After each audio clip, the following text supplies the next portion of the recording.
करना भाई इसको साइड पे। वो ये जो रेड कलर का बना हुआ ना, ये ऊपर ऊपर ऊपर ये, yes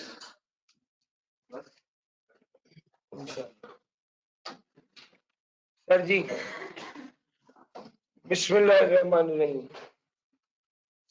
Abbas, a resident individual, is engaged in the business or manufacturing various consumer goods under the name and style of Kamyab Enterprise. Following information has been extracted from case record for the year ended 30 June 2021.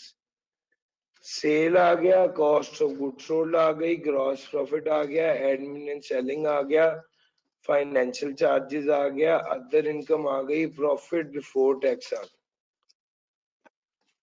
सारी चीजें आपने देख ली। इसके बाद उसने additional information दे दिया।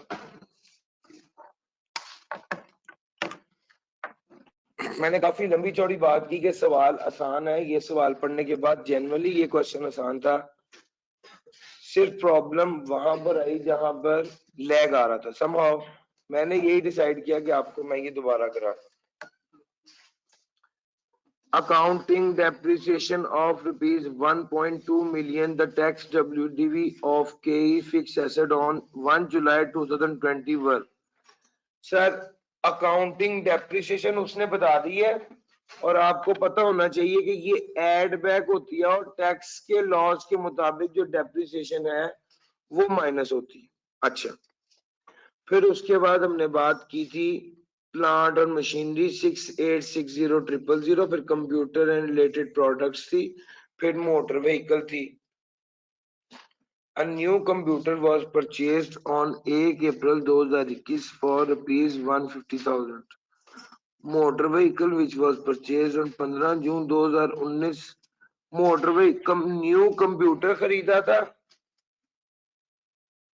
1.5 लाख का, और मोटर व्हीकल जो है वो परचेज की गई थी 2019 में 1 मिलियन की। ये सेल कितने की 750,000 की।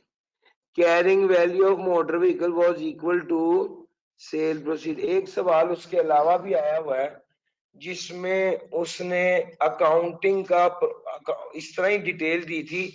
पहले हमने अकाउंटिंग का गेन लॉस निकालना था, उसको रिवर्स करना था, फिर टैक्स का गेन लॉस निकाल के उसे इनकॉर्पोरेट करना था। बिल्कुल इसी तरह जिस तरह कल हमने क्वेश्चन के अंदर ये किया था, एब्जॉर्प्शन कॉस्टिंग और प्राइम कॉस्ट किया था ना। एब्जॉर्प्शन कॉस्ट को रिवर्स करके, प्राइम कॉस्ट को रिवर्स करके एब्जॉर्प्शन कॉस्ट इनकॉर्पोरेट की थी। जब भी ऐसे करना हो तो बस एक चीज ध्यान में रखिएगा, अकाउंटेंट ने क्या किया है, जो अकाउंटेंट ने किया उसको क्या कर देना होता है, रिवर्स कर देना होता है। तो मोटर व्हीकल जो परचेज की गई थी 15 जून 2019 को at the cost of 1 million was sold for rupees 750,000 on 31 मई 2021। Carrying value of the motor vehicle was equal to the sale proceed. An amount of rupees 40,000 paid to the factory supervisor on 23 March 2021 as advance salary for the month of April। 40,000 पे किया गया था advance salary के तौर पे, और urgent need थी तो कैश में पे कर दिया। सर कैश में पे किया तो क्या होगा, अलाउड एज डिडक्शन नहीं होगा, इसको ऐड बैक करेंगे। Administrative and selling expense expenditure on in-house scientific research related to case business. It includes salaries of rupees 880,000 paid to scientists, material of rupees 230 used in the research, and 7 lakh paid to the company in China for supporting case scientists in the research work. This expenditure was not recorded as intangible asset as it could not provide an advantage for a period of 1 year. Sir ji research expense था, 880 scientist को दिया, कोई मसला नहीं है, 230 materials के लिए दिया, इसमें भी कोई मसला नहीं है, लेकिन ये जो 7 लाख है ये चाइना को पे किया है। सर रिसर्च एक्सपेंस में दो ही चीजें काम की थी। पहली बात ये थी कि ये एक्सपेंस कंपनी के बिजनेस के लिए हो, और दूसरी बात ये थी कि पाकिस्तान के अंदर हो। यहाँ पर ये खर्चा चूंकि पाकिस्तान के अंदर नहीं हुआ था, तो इस वजह से प्रॉब्लम आ रही थी कि ये अलाउड एज डिडक्शन नहीं होगा। Sir an expense of 650,000 an expense of 650,000 paid as an installment towards the purchase price of the industrial plot। Sir जी आपने प्लॉट खरीदा है तो ये क्या बन जाएगा? सर आपने प्लॉट खरीदा है, ये तो कैपिटल नेचर का एक्सपेंस है, ये तो एडमिन और सेलिंग एक्सपेंस के तौर पे माइनस नहीं होना चाहिए था। यहाँ पे इसने माइनस किया हुआ, इसको क्या करना था? एड बैक करना था। Purchase of goat worth 225 for sacrifice on Eid ul Azha. Sir ये किसी तौर पे एक कारोबारी खर्चा नहीं है और इसको माइनस करने की इजाजत नहीं होनी चाहिए, इसको भी ऐड बैक करना था। डोनेशन है 1 मिलियन की, अप्रूव्ड नॉन प्रॉफिट ऑर्गेनाइजेशन को की गई थी। 40% of this amount was donated to organizations listed on the second schedule of income tax ordinance 2001। all donations were made through cross cheque. सारी donations cross cheque के जरिए की गई थी।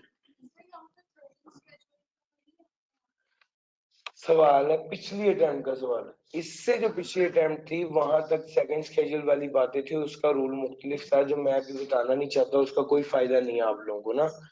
बस जब भी ये लिखा है तो इसे 13 स्केड्यूल ही समझे, ठीक है? पहले सेकंड स्केड्यूल था, वो खत्म हो गया, 13 स्केड्यूल हो गया। जो भी उसका रूल था उस पर मिट्टी डालें। आपका सिंपल रूल है, डोनेशन दी होगी 13 स्केड्यूल वाले इदारों को दी होगी तो क्या मिलेगी? टैक्स क्रेडिट मिलेगा। ये माइनस करने की इजाजत नहीं है।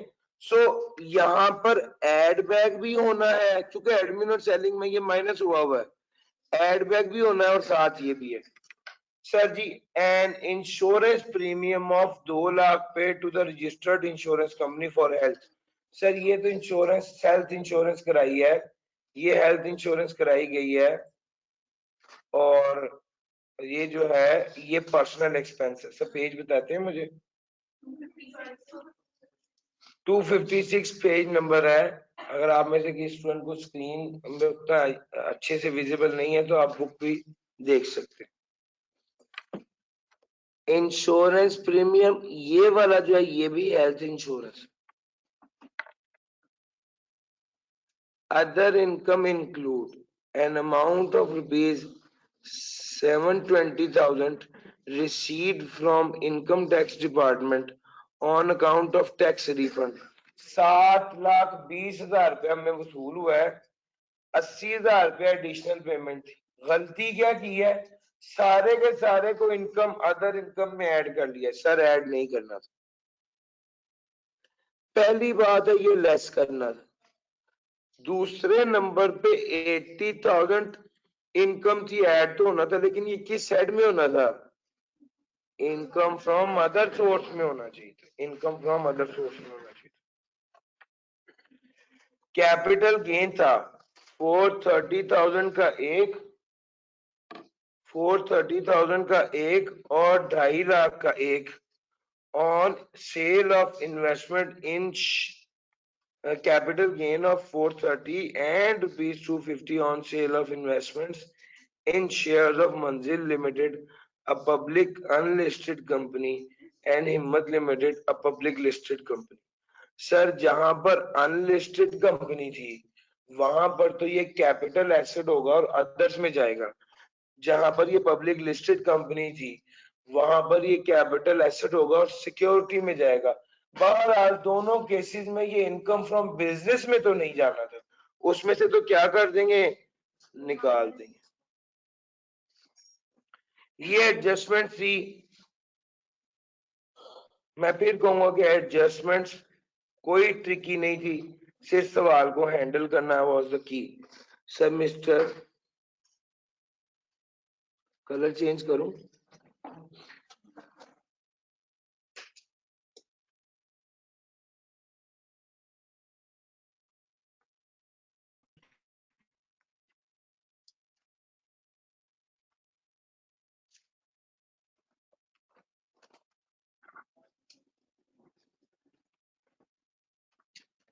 computation of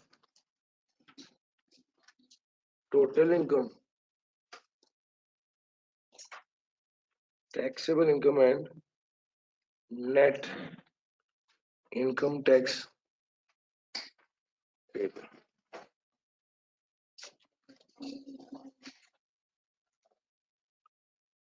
टैक्स ईयर है 2021 का।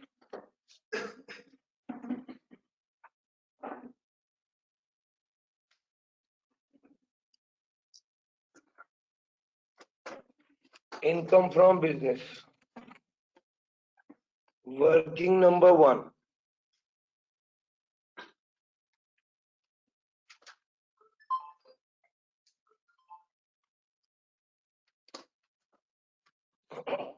Income from business.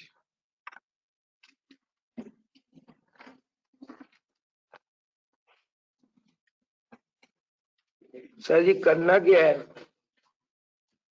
Income from business में आ गया हमारे पास। सर कहां से वर्किंग शुरू करते हैं, अकाउंटिंग प्रॉफिट से, शाबाश।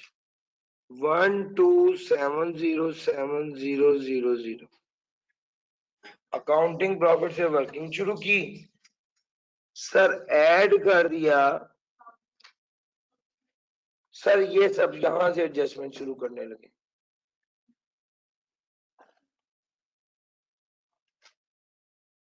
अकाउंटिंग डेप्रिसिएशन को ऐड कर दिया।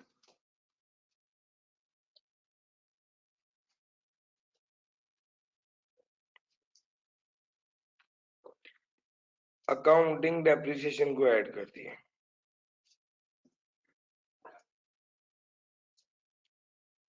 अकाउंटिंग डेप्रिसिएशन को ऐड कर दिया।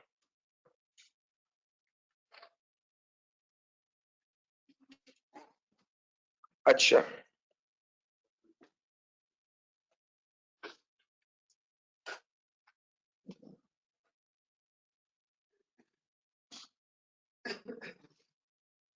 अकाउंटिंग डेप्रिसिएशन को ऐड कर दिया। अब इसके बाद आ गया डेप्रिसिएशन। इसने हमें इस सवाल में टैक्स की डेप्रिसिएशन दी नहीं है, तो हम टैक्स की डेप्रिसिएशन खुद कैलकुलेट कर लेते हैं। Sir depreciation plant and machinery, sir कितनी होगी प्लांट एंड मशीनरी की डेप्रिसिएशन, 6860,000 का 15%। जी भाई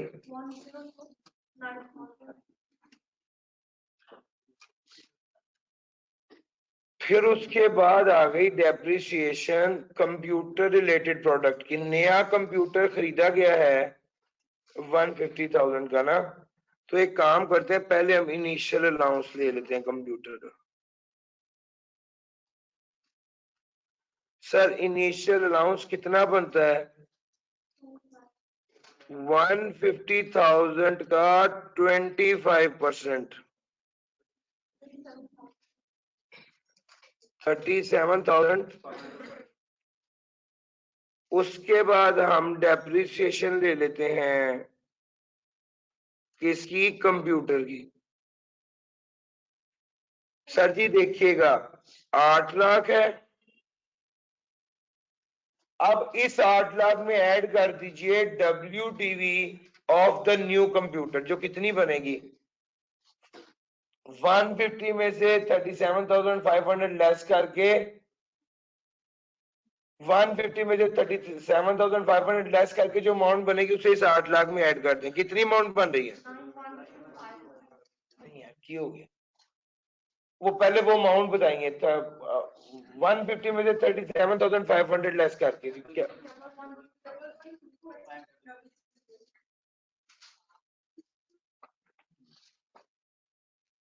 112,500, ये टोटल WDV आ गई। इसका कितने परसेंट लेंगे, सर 30% लेंगे इसका। लेकिन एक मसला आ रहा है ना और भी, नहीं इसको अलग ही करना पड़ेगा सर। देखिए ये 8 लाख है, इसका 30% ले लीजिए, कितना बन रहा है?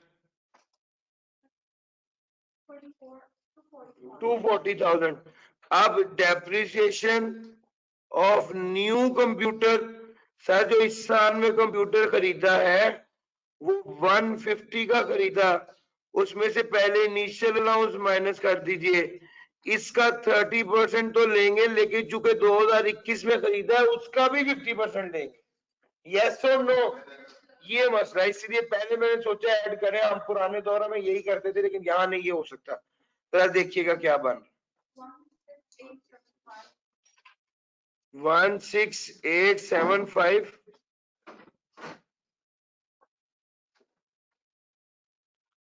16875 आ गया। डेप्रिसिएशन ऑफ न्यू कंप्यूटर,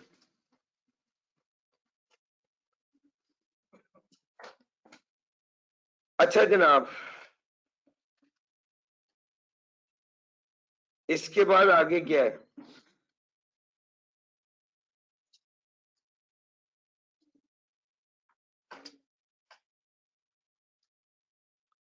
मैंने कंप्यूटर वाली सारी एडजस्टमेंट्स कर ली, ये वाली इनिशियल अलाउंस वाली भी और 50% डेप्रिसिएशन वाली भी, और ये अब अगला पॉइंट आ गया मोटर व्हीकल। मोटर व्हीकल का मामला, इसमें दो चीजें हैं, एक तो पार्टली इन बिजनेस और पार्टली नॉन बिजनेस यूज हो रहा है, एक ये वाला फैक्टर भी है।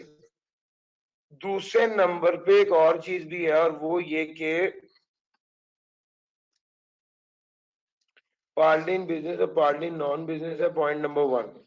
पॉइंट नंबर 2, दूसरे नंबर पे एक और फैक्टर ये भी है कि ये इसमें कुछ बेचा भी है। ये मोटर व्हीकल 1 मिलियन का खरीदा था और 7.5 लाख का बेचा। मैं ना इसके लिए एक वर्किंग करनी ही पड़ेगी, जो हम इधर करते थे, वर्किंग 1.1।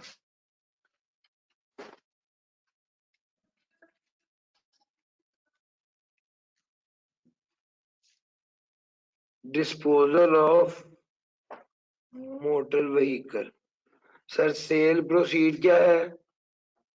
7.5 लाख।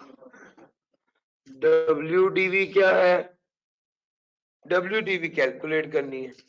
सर जब WDV कैलकुलेट करनी है तो आपके पास कॉस्ट होनी चाहिए। कॉस्ट कितनी है? सर डेप्रिसिएशन 2019 की, 2019 में खरीदा था ना, 2019 की डेप्रिसिएशन कितनी है? 1 मिलियन का 15% 150,000। और 2020 की डेप्रिसिएशन कितनी है? सर 1 मिलियन में से 1.5 लाख माइनस कर दिया, 850, इसका 15%, 127500। सर ईयर 2021 की डेप्रिसिएशन कितनी है? सर 2021 में बेच दिया, full in the year of purchase, nil in the year of sale, ये नील हो गई। सर आपके पास WDV आ गई जी, 722500,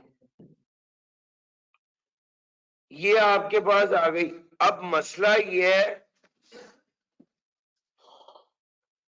अब मसला ये है कि ये डेप्रिसिएशन, ये जो WDV आपने कैलकुलेट की है, अगर तो बिजनेस हमने अपने पास ये रखते तो WDV ऐसे ही निकालनी थी, लेकिन मसला है कि हमने ये डिस्पोज कर दी है। तो जब for the purpose of disposal WDV निकालते हैं, जब एसेट पार्टली फॉर बिजनेस और पार्टली फॉर नॉन बिजनेस इस्तेमाल हो रहा हो, तो जो डेप्रिसिएशन नॉट अलाउड होती है उसको एड बैक करते हैं। सर डेप्रिसिएशन नॉट अलाउड कितनी होगी?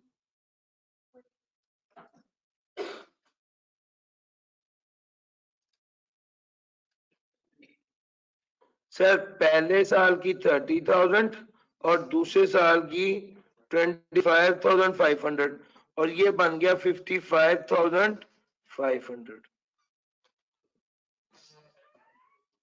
जी।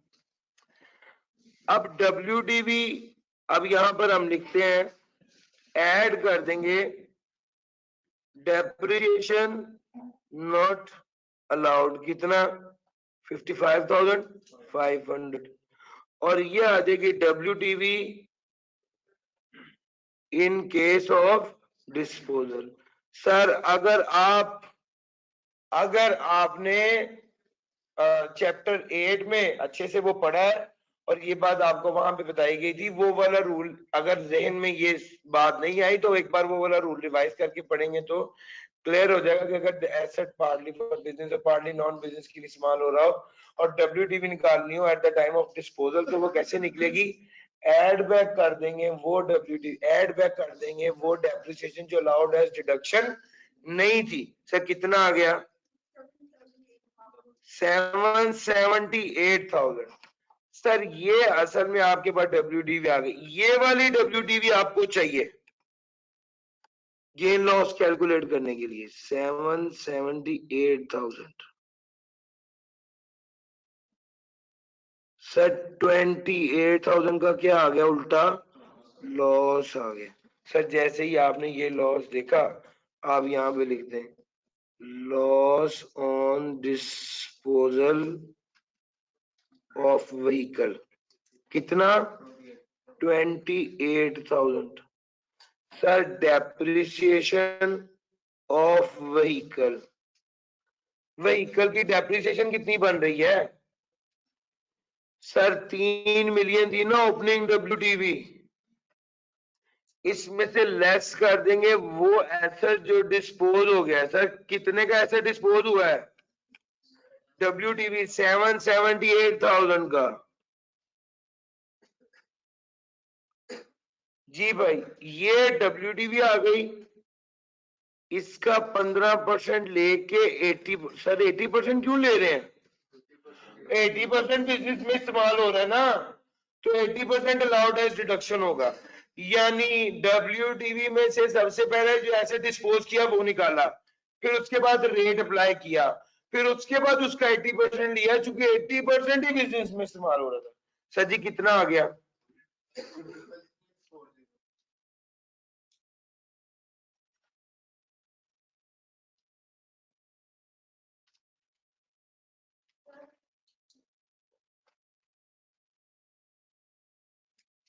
2,666। जी बताइए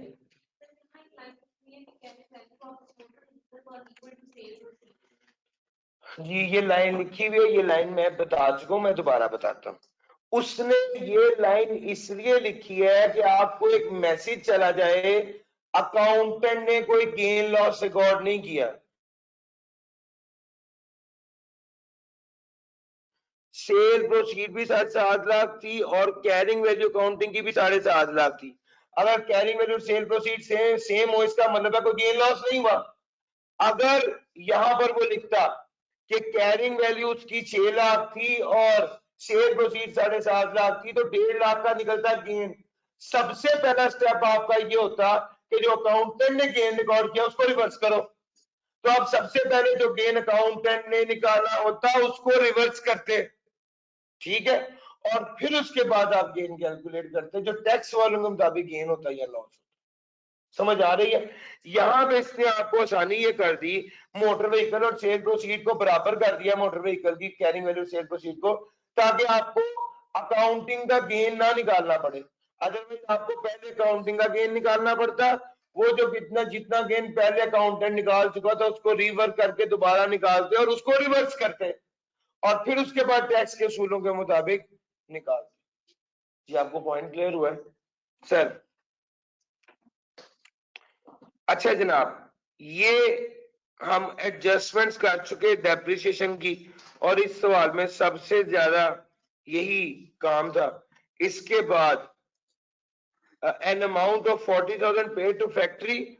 सर ये तो क्या है सैलरी इन कैश है, ये तो अलाउड एज डिडक्शन नहीं होगी, इसको क्या कर देंगे एड बैक कर देंगे। उसके बाद आप आगे आ जाए expenditure on in house scientific research relating to केई, सैलरी जो थी वो भी अलाउड है, मटेरियल भी अलाउड है, लेकिन रिसर्च एक्सपेंस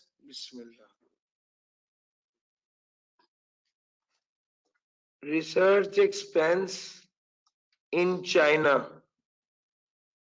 इसको कहना चाहिए पेड इन चाइना। जी research expense paid in China क्या है? 7 लाख, 7 लाख आ गए।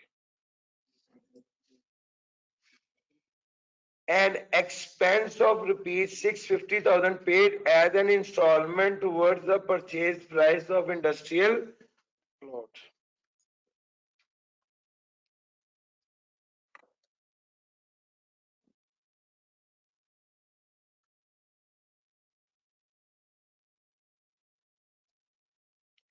₹6.5 lakh paid as an instalment towards the purchase price of industrial plot.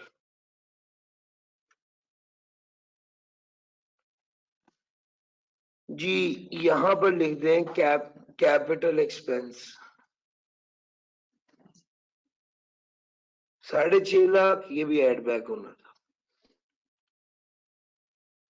अच्छा उसके बाद है परचेज ऑफ गोट, ये पर्सनल एक्सपेंस है।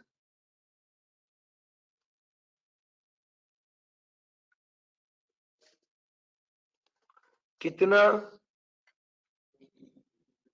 2,25,000।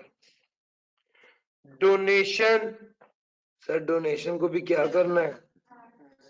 ऐड बैक करना है। कितनी डोनेशन थी?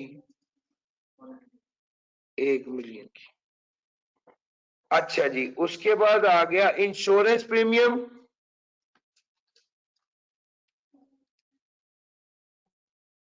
इंश्योरेंस प्रीमियम 1 मिलियन नहीं यार 2 लाख।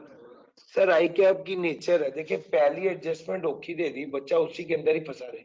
उसके बाद की एडजस्टमेंट देखें बिल्कुल सीधी सीधी है, आप करते जाएं और मार्क्स गेन करते जाएं। अगर आपको ये सवाल करते हुए दिक्कत हो, अगर आपको पेपर में इस तरह का सवाल आए और आपको लगे आप कहीं यार मैं पहले सीधी सीधी एडजस्टमेंट कर लूंगा, समझ आ रही है? आपने कुछ भी नहीं करना, आपने वो वाली एडजस्टमेंट कहना मैं बाद में करूंगा, बाकी एडजस्टमेंट दूसरी तीसरी चौथी पांचवी छठी वो करने लग जाए। सर जी मेरी बात समझ आ रही है? आपको पेपर में अगर थोड़ा सी दिक्कत हो, आपने कहना 1 मिनट यार मैं बाकी एडजस्टमेंट, सर हर एडजस्टमेंट के 1-1 2-2 नंबर है, ऊपर वाली एडजस्टमेंट के 4 है, बाकी सबके 1-1 2-2 नंबर है। तो भाई वो 2-2 करके आप अगर 8 ले सकते हो तो पहले वो तो सीधे करो। सर समझ आ रही है? तो इसका तरीकेकार ये होता है कि आपको अगर पेपर में इस तरह का सवाल आया और आपसे पहले वाली एडजस्टमेंट में प्रॉब्लम हो रही है तो टेंशन किस बात की, वो बाद में हो सको मैं वो बाद में करूंगा, बाकी जो एडजस्टमेंट आसान है वो करते रहे। सर एक बच्चा ये वाली एडजस्टमेंट करता ही नहीं है, डेप्रिसिएशन कैलकुलेट ही नहीं करता, सिर्फ अकाउंटिंग डेप्रिसिएशन ऐड करता है और बाकी सारी एडजस्टमेंट करता है, उसे 18 में से 13 तभी मिल जाएंगे। सर जी मेरी बात समझ आ रही है? तो आप पासिंग मार्क्स से बहुत ऊपर चले जाओगे जब आप एक एडजस्टमेंट को अपने दिमाग से उतारो और बाकी सारी कर लो जो आती। तो इस वजह से मैं आप लोगों को बावर करा रहा हूं कि यार मेक श्योर कि आपने क्वेश्चन करते हुए पैनिक नहीं होना और जहां पे सवाल फंस रहा है उस एडजस्टमेंट को छोड़ो, पहले बाकी करो फिर वापस में उसको पकड़ लेना। और बाकी करने तक अगर आपको बाकी एडजस्टमेंट आ रही हो ना, आपको कॉन्फिडेंस वैसे ही बढ़ जाता है, यार ये सवाल तो मुझसे हो गया, पूरा सवाल भर गया नजर आ रहा है, तो इसका मतलब है कि मैं इस सवाल में मैक्सिमम परफॉर्म कर चुका हूँ। उसका ड्यू टाइम उस सवाल को दे और उसमें जितना होता है वो करें। आपको 100 में से 50 चाहिए, बस ये अपने ध्यान में रखना। सर मैं कोशिश कर रहा हूं आप लोगों को मेंटल टफनेस साथ साथ बताऊं, यार गेम 100 में से 50 से ना मुश्किल नहीं है, और 20 नंबर का सवाल ना भी आता हो तो भी 80 में से 50 दे सकता है बंदा आराम से। 20 नंबर का सवाल छोड़ के बाकी जो पेपर है अगर वो 70% आता हो, यानी हर सवाल भी 70% ठीक करें तो भी पास होना मुश्किल नहीं है। आपको 20 नंबर का छोड़ दिया और बाकी 80% पेपर आपको आता था और 80% सवाल आते थे, वो भी सारे ठीक नहीं हुए, 70% ठीक हुए, तो 8 7 का 56 बनते, आप तब भी पास हो। पास होने के लिए अक्ल भी साथ चाहिए, उस वक्त परफॉर्म कैसे करना है ये भी अपने ध्यान में रखिएगा। तो अगर आपको एक 20 नंबर का सवाल नहीं आता और बाकी 80 मार्क्स के भी पूरे नहीं आते, 70% आते हैं, आप तब भी पास हो। और बच्चे कुछ ऐसे भी हैं जिनको 8 नंबर का सवाल नहीं आता, वो फेल हो जाते हैं। सर मैं वही करता रहा, मैंने 3 बार की है। तो आप पागल हो, आपको सेंस नहीं है कि पेपर को हैंडल कैसे करना। पेपर में 100 में से 100 लेने वाला वो जो है वो समझदार नहीं है। पेपर में वो बंदा समझदार है जो अपने हिस्से के 50 लेके बाहर निकला है, बाकी खुद ही वही सोचते रहेंगे कि ये सही है या गलत। सर समझ आ रही है? आपने अपने हिस्से के नंबर लेने हैं और बाहर आ जाना। आपको खुद अच्छे से चीजों को अपने आप को मेंटली प्रिपेयर करें कि यार मुझे 15-20 नंबर कुछ नहीं कह सकते, मुझे 2 मुश्किल एडजस्टमेंट मेरा कुछ नहीं बिगाड़ सकती, मुझे टैक्स इतना आता है। आप लोगों ने अगर क्लासेस अच्छे से ली है और पढ़ा है तो आप ये इत्मीनान रखें कि आपको टैक्स इतना आता है कि आप आराम से पेपर पास कर सकते हैं। यार आप इतने, मैंने आपको न्यूमेरिकल लास्ट में कराया, आप इतने अरसे से जो पढ़ रहे हैं उसके बाद न्यूमेरिकल करा, आपको कोई ऐसी एडजस्टमेंट मिली कि आप कहें यार ये तो कभी ना सुनी ना देखी ना पढ़ी, उसी के अंदर से ही घूम फिर के एडजस्टमेंट है। इवन आप, मैं आपको कल भी कहा था, मैं आज भी कह रहा हूं, मैंने आपको 12 न्यूमेरिकल्स कराए हैं। 12 न्यूमेरिकल्स अगर आप जो मैंने करवाए सिर्फ वो अच्छे से कर लें तो इंशाल्लाह उसके बाहर से एडजस्टमेंट नहीं आती। और अगर 1-2 आ भी जाए तो क्या यार, आपने 18 में से 18 नहीं लेने, आपने 18 में से 15 आप आराम से ले सकते हैं। कोई 1-2 चीज नहीं भी आती 13-12 ले सकते हैं। सर 12 नंबर, इसका मतलब है कि आप अपने पास लाइन से बहुत ऊपर है। सर समझ आ रही है? इस चीज को अपने ध्यान में रखें, अपने आप को मेंटली प्रिपेयर्ड रखें कि गेम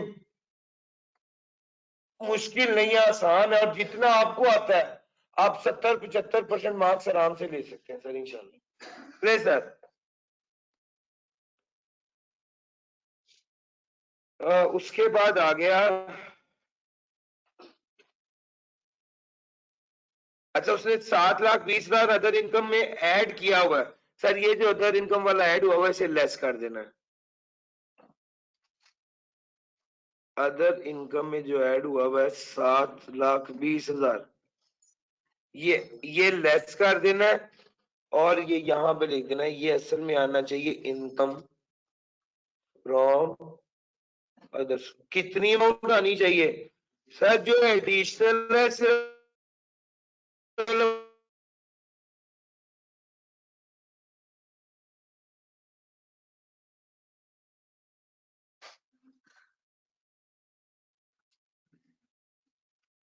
जी देखिएगा जरा, आवाज क्लियर है? असल में दरमियान में यहाँ पे लिखा आ गया था ऑडियो डिस्कनेक्टेड, मैं इसलिए आपसे पूछा। क्लियर है? चलो हो गया ठीक। अच्छा जी, इनकम फ्रॉम अदर सोर्स आ गया। अगला उसने देखे कैपिटल गेन है। Sir capital gain 430 plus 250। यार इधर तो नहीं ना आना, ये दोनों यहां से तो माइनस करें, फिर हम इसको अलहदा वर्किंग बना के डिस्कस कर लेते हैं। Sir working number 2 capital gain, capital gain कितना है? 430 एक है, 250 एक है। सर ये कैपिटल गेन है अदर्स, और इसको हमने क्या कहना है? ये एनटीआर है, और as holding period is more than. और सर जरा कैपिटल गेन के चैप्टर में तो है, स्टेप नंबर 1 कैपिटल एसेट है, yes. Step number 2 immovable property security या अदर?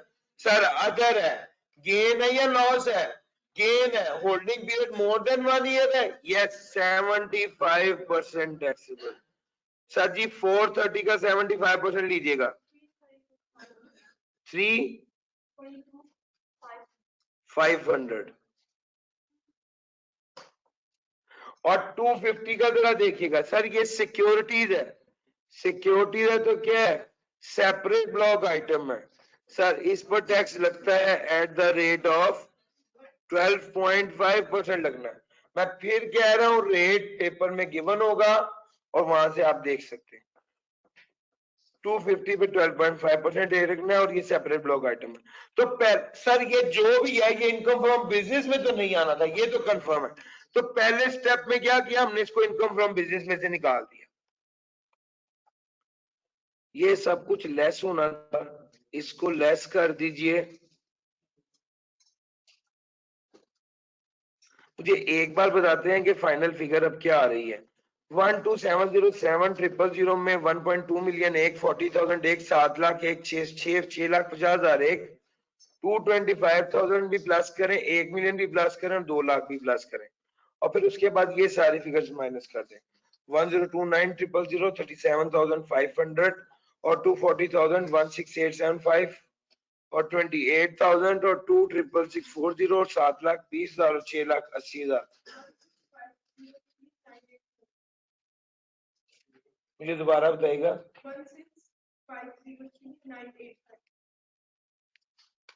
मुझे लग रहा है ये फिगर करेक्ट नहीं है, प्लीज एक दो स्टूडेंट्स और भी करें, एक दो स्टूडेंट्स और भी कर लें।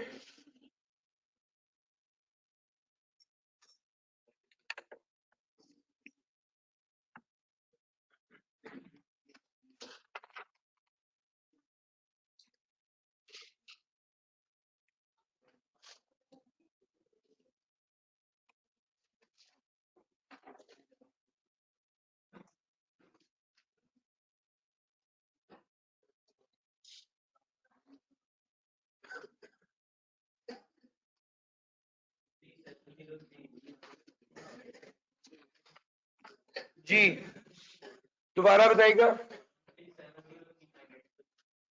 13703,985 सर जी, 13703,985। प्लीज आप भी रिकैलकुलेट कीजिए, क्या यही फिगर बन रही है?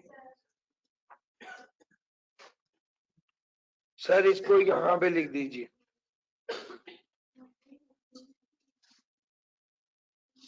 Sir G capital gain, capital gain कितना आएगा? 322,500 प्लस 250।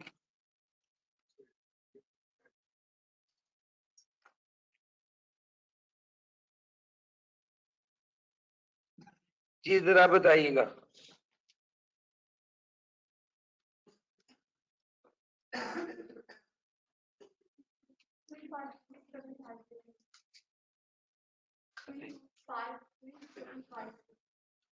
फाइव थ्री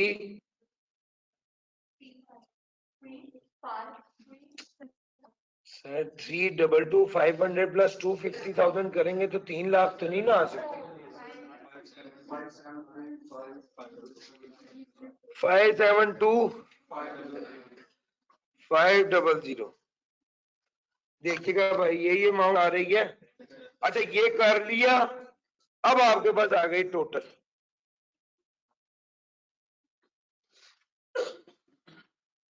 सर जी टोटल इनकम कैलकुलेट कीजिएगा क्या आ रही है। 14356,485। सर जी ये टोटल इनकम आ गई। जब आपके पास टोटल इनकम आ जाए तो आपके लिए में फौरन आता है कुछ सेपरेट ब्लॉक आइटम तो नहीं है भैया, ये 2.5 लाख सेपरेट ब्लॉक आइटम है, इसको लेस कर दें। ज़कात, फिर सेपरेट ब्लॉक आइटम के बाद जेन में क्या आना चाहिए? डिडक्टेबल लगाओ। ज़कात, WWF, WPPF, profit on net education, ये तो नहीं है। चलो ये भी नहीं है तो फिर आपके पास क्या आ गई? जी भाई टैक्सेबल इनकम बताइएगा। 14106,485। सर ये आपके पास टैक्सेबल इनकम आ गई। ये टैक्सेबल इनकम जब आपके पास आ गई तो अब रेट अप्लाई करके आप निकाल सकते हैं टैक्स लायबिलिटी। रेट अप्लाई करना है। Step number 1, individual AOP company, individual salaried, non salaried, non salaried. Page 49 पे ऊपर वाला टेबल देख के रेट दिखाइए कितना बन रहा है।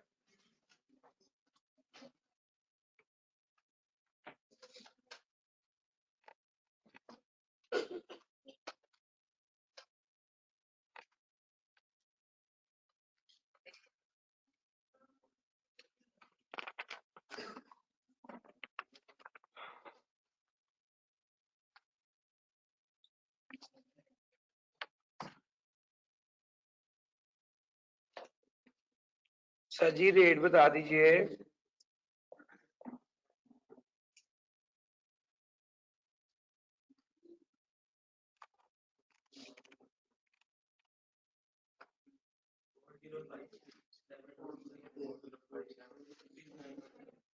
सर जी 4057267270 लिख दूं। 40577270, यस और नो? सर जी टैक्स लाइबिलिटी के बाद अगला स्टेप होता है टैक्स क्रेडिट्स। सर इसके बाद दो टैक्स क्रेडिट्स है, एक डोनेशन वाला और एक हेल्थ इंश्योरेंस वाला। डोनेशन के बारे में क्या है? A over B into C. Now what is A? 40577270। What is B? 14106485। What is C? Lower of. Actual कितना था? 1 मिलियन और 30% ऑफ टैक्सेबल इनकम कितना था? 14106485। जी बताइएगा। 4231946। इन दोनों में से लोअर कौन सा है? 1 million. Sir A over B into C calculate करके बताएं क्या बन रहा है? 4057270 divided by 14106485 multiply by 1 million.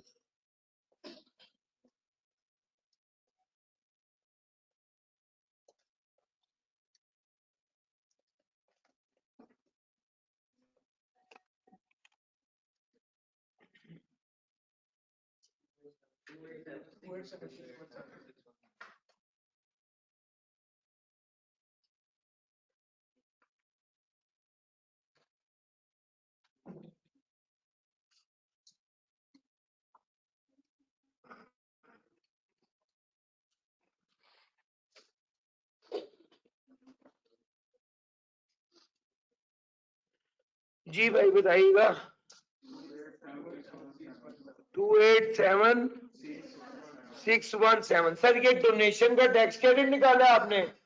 Sir आप जरा निकाल लें हेल्थ इंश्योरेंस का। A over B into C. What is A? 40577270. What is B? 14106485।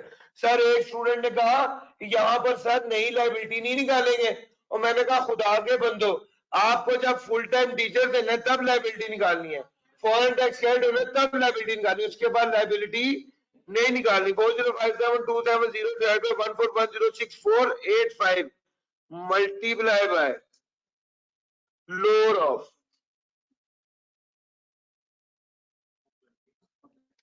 Actual कितना है? दूसरी आइटम क्या है? 1.5 लाख। तीसरा क्या है? 5% ऑफ 14106485। जी बताइएगा।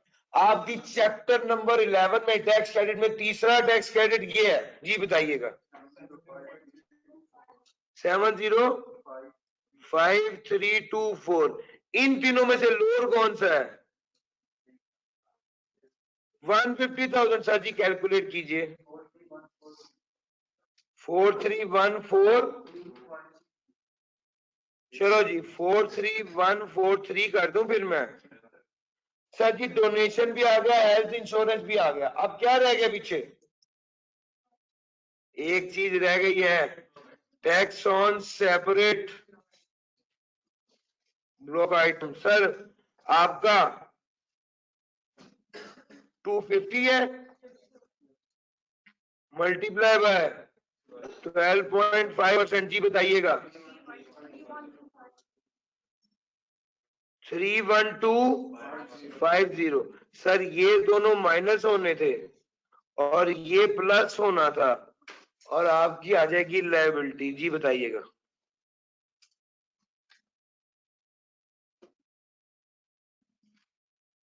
कर दे यार। जी भाई, मुझे टैक्स पेबल आपने बता देना, फाइनल फिगर है। नहीं ठीक है ये फिगर भाई, 4 मिलियन ऊपर है। 4 मिलियन में से 287617 माइनस किया, 43143 माइनस किया और 3212150 ऐड किया। आंसर इसका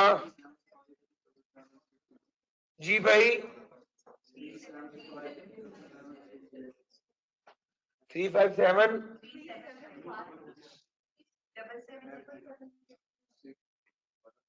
फिगर देखिएगा यही है 3757760।